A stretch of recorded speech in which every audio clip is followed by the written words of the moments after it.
Some of us may have experienced tremendous hurt or pain due to betrayal from those who were supposed to be close and trusting to us, such as our friends, our brother or sister, our husband or wife, our children, or even our parents.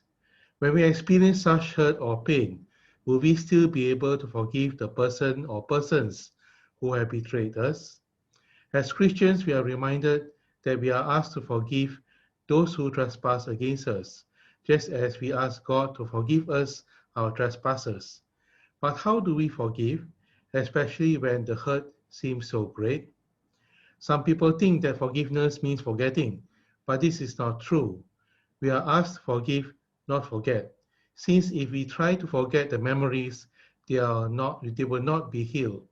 To bring about healing, we must remember, since forgiveness is a healing of that memory, which we must remember.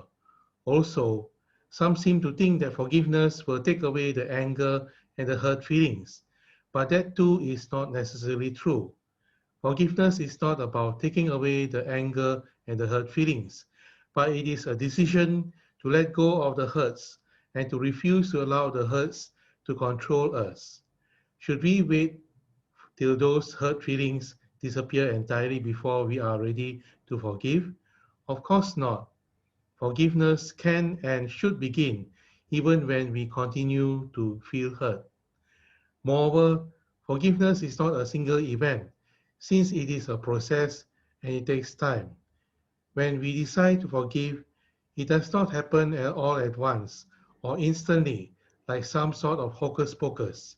Since we decide to keep on forgiving, and we will never stop forgiving till the day we die.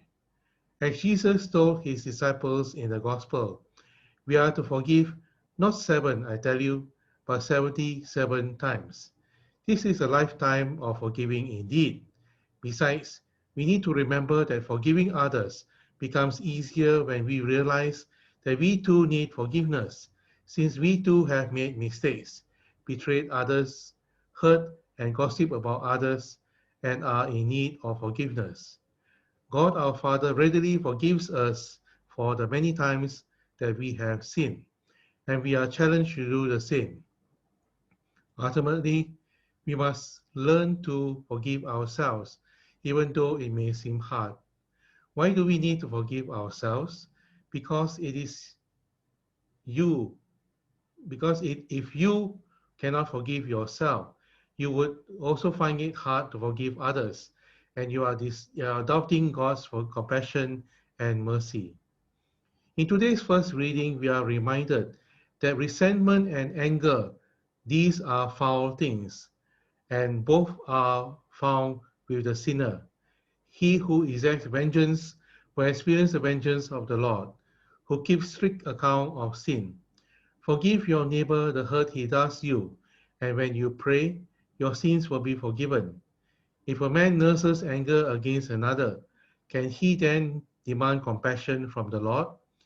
May we make every effort to begin forgiving now instead of putting it off until tomorrow, or next month, or next year, or the year after.